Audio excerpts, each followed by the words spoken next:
Thank you very much indeed. Since the start of the current crisis, the McGill School has repeatedly addressed the issue of reforming our republic. Eminent speakers from many sections of society have made contributions. And the outcome each year has been a consensus that the basic structure of Irish politics is broken, that it makes crisis more likely, and that it requires a deep and profound reform. I agree with this view. Both here and elsewhere I have talked at length about past failures. I have addressed failings of governments I belonged to, as well as the fact that every pressure within the political system was actually to push for policies which would have made matters even worse. Today, in the 5th year of this crisis, nothing of substance has changed. If you take the list of claimed achievements on reform which the Taoiseach read out here on Sunday night, you will not find one significant change to how Ireland is governed. A different status for ministerial drivers, a tiny reduction in the number of TDs to take effect in 2016, the abolition of a level of local government which has almost no powers, and the introduction of a new Dáil sitting day where no votes are allowed and no legislation has emerged, certainly amount to change. But to present this as transformative reform is transparently ridiculous. Reading the Taoiseach's speech from Sunday, it is impossible to miss the gap between his claims and the views of the public.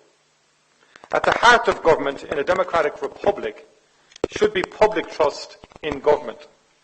The Taoiseach's claim to have restored this trust is simply untrue.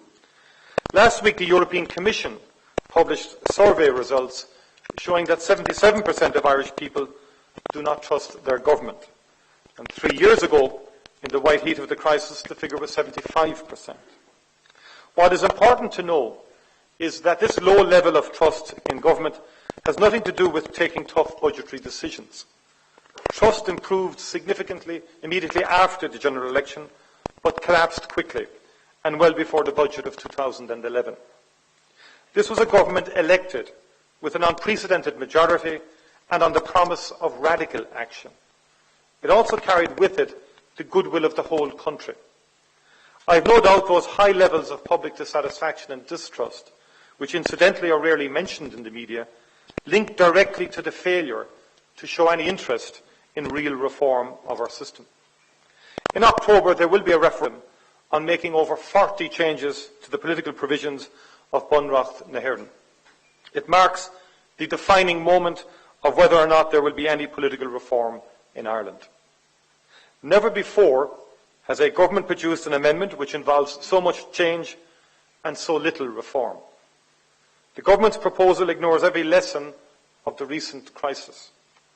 Rather than opening up politics, introducing new checks and balances within the system, and delivering a more effective parliament, the government has chosen to double down on the current failed model of governance. The amendment will increase the power of government, have parliamentary review of legislation, and make a flawed system much, much worse. Earlier today, this summer school gave time to discussing aspects of the governing systems in other countries, particularly in Scandinavia. This is a very good thing to do because it reinforces just how much of an outlier the Irish system is. No other country has one chamber of parliament combined with a non-executive president, weak local government, and total control by government of the agenda of parliament. In unicameral Finland, for example, there are 200 members of parliament, and the constitution gives them powers beyond anything held by TDs. Key parliamentary committees have constitutional status and have built a long record of acting independently. Their constitution also gives members of parliament specific rights to get information from any government agency, and it requires ministers to attend for rigorous questioning when this is demanded by 10% of MPs. It would not be possible for the Finnish minister to refuse to answer specific questions about the abuse of information given to him by the head of the police. Many Finnish parliamentary rules cannot be changed without a broad consensus. In addition, they have strong local government, which controls major areas of public spending and revenue raising. The evidence from countries with proven models of good governance is that government should have less control, not more, as is now happening here. In this Dáil, we have faced an executive exerting ever tighter control over everything we do. We have faced ministers who believe they don't have to answer even basic questions about their conduct. We have faced a determined policy to shout down opponents and shut down debate. We have met for longer, but have been allowed to decide less. The Dáil today is more marginalised and has less influence on public affairs than at any time in its 94-year history. The situation is so bad that even the Government Chief Whip and the Chairperson of the Fine Gael Parliamentary Party have described the record of ministers in the context of Dáil reform as, quote, deplorable. On Sunday, the Taoiseach again claimed that he will reform the Dáil and make his government more accountable if October's referendum is passed. The programme of promised reforms is so thin as to be transparent. In all, the sum total of the reform, which is to follow concentrating all power in government in a government-dominated Dáil, is that we might have a bit more consultation and we might be allowed to influence the agenda of a few committees.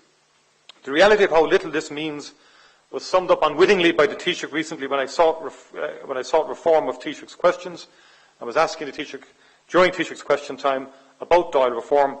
He replied on the record of the Dáil, and I quote, "We will have a chat about the matter before we make it a fait accompli." Fundamentally, October's referendum is less about the Seanad and more about whether or not there will be any genuine reform of Irish political structures. The people will face a choice. Vote yes and the government will hang up its mission accomplished banner, or vote no and demand real reform. I and my party are determined to move the debate on reform onto measures which address the clear failings of the political system in a comprehensive and genuinely radical way. We accept much of the analysis of the failings of our system of government that have been aired here in the last 3 days. That is why this week we are circulating a detailed policy discussion document, and it's available this evening also, our copies at the back of the hall, which contains our analysis of what is wrong with the system and how it can be fixed. Backing this up are proposals for 70 specific changes to the workings of the Oireachtas and the government. And many of these could be implemented immediately. Others would require legislation, and a few would involve constitutional change. This evening doesn't provide enough time to go into the proposals in detail. In summary, we believe that Ireland's current balance of powers within the political system is deeply flawed and is at the root of many of the failures of the system in the last decade. It needs more expertise and more checks and balances. We have outlined reforms to address this in 4 major headings. First of all, the Oireachtas needs to be freed from the absolute control which government currently has on its work. Few parts of the Constitution are ignored as much as Article 28(4)(1), which states that, and I quote, "the government shall be responsible to Dáil Éireann." In practice, the Taoiseach and his ministers exert near total control over the Dáil. Only part of this is because of the whip system. Much more important are a series of rules which directly make Parliament subservient to government. There is a constitutional ban preventing any non-member of government even getting a vote on a proposal which involves spending money. The Dáil's order of business can only be set or altered on the proposal of government. A deputy may only ask a question about ordering business once business has already been ordered. No private member's bill can even be brought to a final vote without government approval. Government has the power to disregard standard time and consultation rules for considering legislation. And ministers make up nearly 1/5 of the Dáil membership. Our proposals would increase the independent review of policy, reduce government control of the agenda, ensure that all proposals receive proper review before being enacted, create a powerful and independent Ceann Comhairle, and make committees more independent and expert. One element of this is to end the domination by government of nearly all information relating to public policies, including basic evaluations of proposals.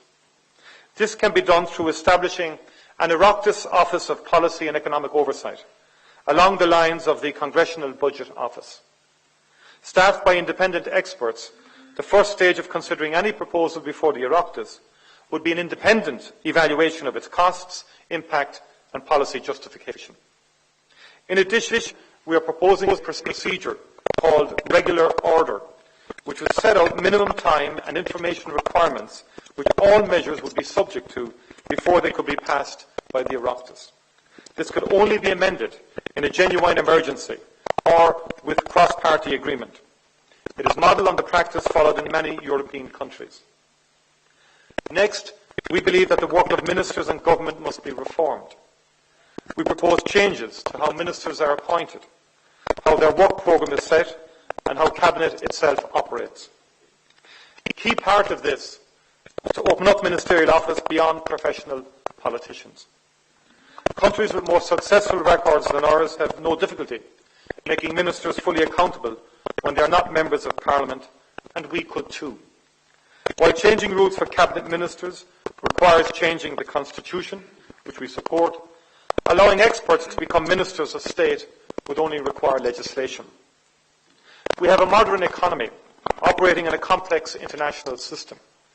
Limiting the range of expertise which can be brought into government at ministerial level makes no sense. We should, for example, have a Minister of State solely targeted at building trade with Asia, and the best person to do this job may not be a politician.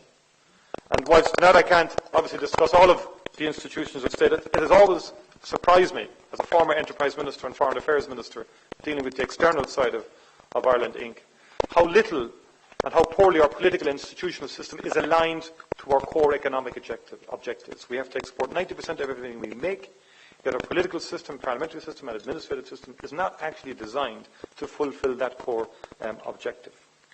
In reforming the work of ministers and government, we're also proposing to end the practice where ministers are appointed without outlining their priorities or receiving individual scrutiny. The situation where ministers are announced and voted on within hours is absurd.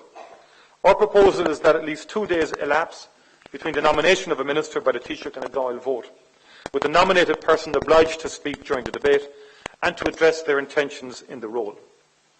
In addition, every new minister would be obliged to present a work programme to a committee within 4 weeks of appointment, with the Dáil having the opportunity to vote again on the person's appointment if it is unsatisfied or dissatisfied with the proposed programme.